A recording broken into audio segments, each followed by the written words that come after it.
I haven't always agreed with some of the comments from Isaiah Washington.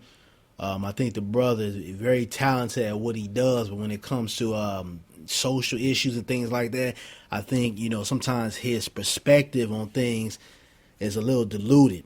But I ran across an article saying that Isaiah Washington wants black people to stay home to fight police brutality. And I'm going to read you guys, it was a tweet that he put out. It says, imagine if every single African American in the United States that was really fed up with being angry, sad, and disgusted would pick one day to simply stay at home from every single job, work site, sports arena, and government office in the United States of America. I'm very sure that within 72 hours from Wall Street to the NFL, Black Lives will matter. September 26, 2016 is the day. Pound is time. Pound, can we do it? Pound, a call to action. Pound, stay at home, September 26th. Pound, rest in peace, Taryn Crutcher. Pound, hands up, don't shoot. Now, I don't disagree with what Isaiah Washington is saying.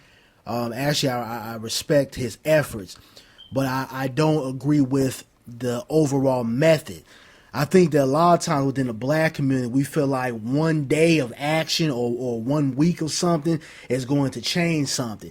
We'll come out and we'll march or we'll protest for maybe a day or two, and then next week everybody trying to turn up or it's on something completely irrelevant from what our ultimate goal needs to be. And I think that we need something that is going to actually put a dent in the wallets of these people who are supported by the so-called dominant society and those who are in power who practice white supremacy.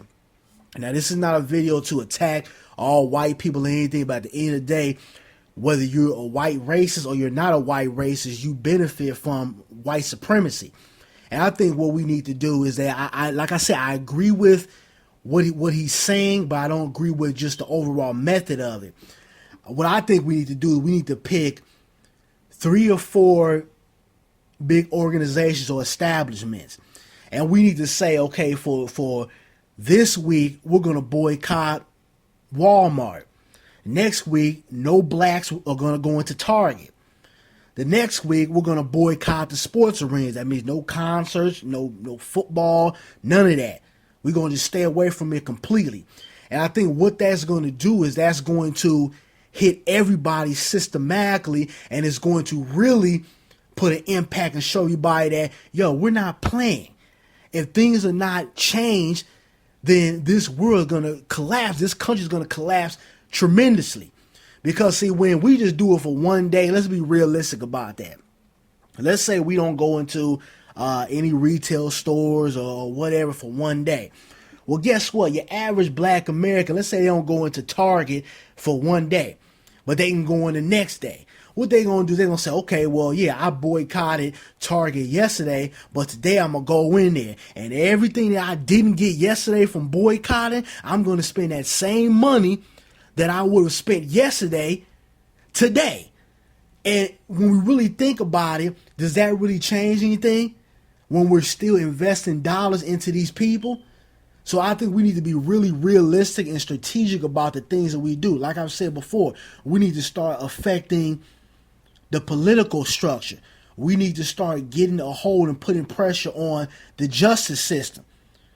We got to attack these things from all different angles. A lot of times we feel like in the black community that, if we have black businesses, that's the end all be all to all our issues, just racism and, us being poor in this country, and everything will be ended by black businesses. And black businesses is a key structure to our progression, but it's not everything. We got to go back and look at history. Look at the Harlem Renaissance, or when black people were striving economically and we had our own black businesses. What happened to them? They got destroyed by white supremacy and racists. So if we create these black businesses but we don't protect them and we don't know how to systematically get them besides just using money, then it's going to get destroyed again. So I think we got to sit back and we really have to analyze what really matters. I think we have to use social media as a platform to gravitate our people together and come up with realistic ideas of how to fight back.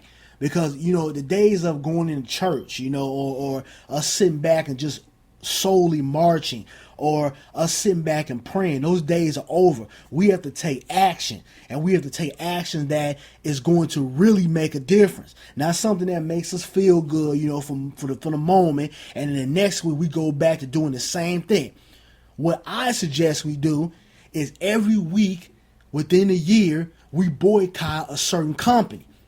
Every week. And I think, it probably start off a little shaky, but I think once it becomes trendy, once us within the black community start reprimanding, getting on people who are not following suit to what we're trying to do as a collective, once we start getting on those people and we make it cool to boycott and control our dollar and strike back politically, educational wise, socially, through economics, etc., then that's when we're going to see change. That's when we're going to wake people. That's when these organizations, these mega companies are going to put back money into the same communities that make them filthy rich. So, like I said, I got a lot of respect for Isaiah Washington. He's one of the few guys that, is out here trying to come up with ideas and trying to, use his platform to make a difference. But at the same time, I feel like we have to be realistic. Just like, when I went back to that, the comments that he made about, that brother that I think got out the car and took off running, and the cop ended up shooting him, and he was saying we need to learn how to adapt. And a lot of times when we talk about adapting in the black community, it's being docile to the system. And I think that for hundreds and hundreds of years, we've been adapted. I mean, how many black folks go into, a interview and try to put on a white voice, whether it's right or wrong, and try to get that job? How many black folks are overly polite to the police officers when cops are in the wrong because they're trying to adapt and they're trying to save their lives? How many of us have put on suits and ties and tried to look all proper and quote unquote pulled up our pants and not dressed urban to try to adapt to the so-called dominant society? So we've been adapting for over 500 years, and I think that we need to really get away from that because it's not making a change, it's not doing anything different. We have to be realistic and strategic about the things that we do in our community to progress our people.